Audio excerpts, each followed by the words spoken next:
আসসালামু আলাইকুম। জেলা প্রশাসকের কার্যালয় ঢাকা থেকে একটি নিয়োগ বিজ্ঞপ্তি প্রকাশ পেয়েছে গত 20 অক্টোবর, যেখানে ঢাকা জেলার স্থায়ী বাসিন্দা এবং যে সকল বিবাহিত নারীর স্বামীর স্থায়ী ঠিকানা ঢাকা তারা আবেদন করতে পারবেন। এখানে দুইটি ক্যাটাগরিতে 12টি পদ রয়েছে।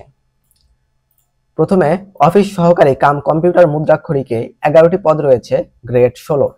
যোগ্যতা যে কোনো স্বীকৃত বোর্ড হতে কমপক্ষে দ্বিতীয় বিভাগ অর্থাৎ সেকেন্ড ডিভিশন বা সমমানের সিজিপিএতে উচ্চ মাধ্যমিক অর্থাৎ ইন্টার, এইচএসসি বা সমমান পরীক্ষায় উত্তীর্ণ হতে হবে।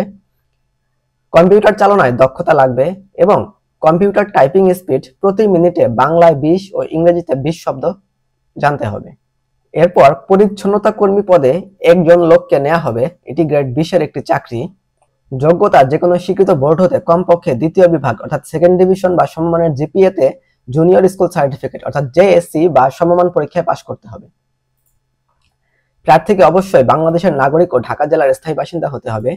বিবাহিত মহিলাদের ক্ষেত্রে স্বামীর স্থায়ী ঠিকানা ঢাকা হতে হবে।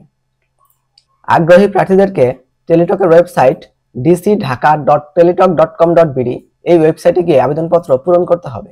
আবেদনপত্র পূরণের সময়সীমা হচ্ছে 27 অক্টোবর সকাল 10টা হতে 16 নভেম্বর বিকাল 5টা পর্যন্ত। এই সময়ের মধ্যে আবেদন করে ইউজার আইডি পাওয়া ব্যক্তিগণ পরবর্তী 72 ঘন্টার মধ্যে টাকা জমা দান করতে পারবেন।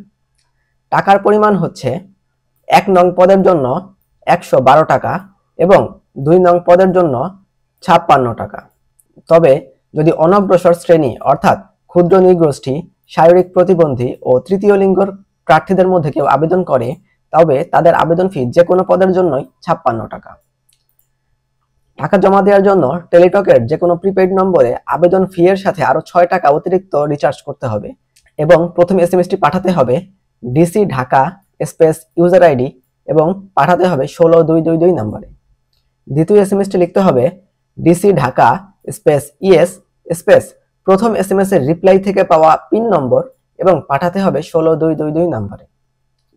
এই রিপ্লাইয়ে একটি ইউজার আইডি এবং পাসওয়ার্ড দেওয়া হবে, যেগুলো ব্যবহার করে পরবর্তীতে প্রবেশপত্র ডাউনলোড করতে হবে।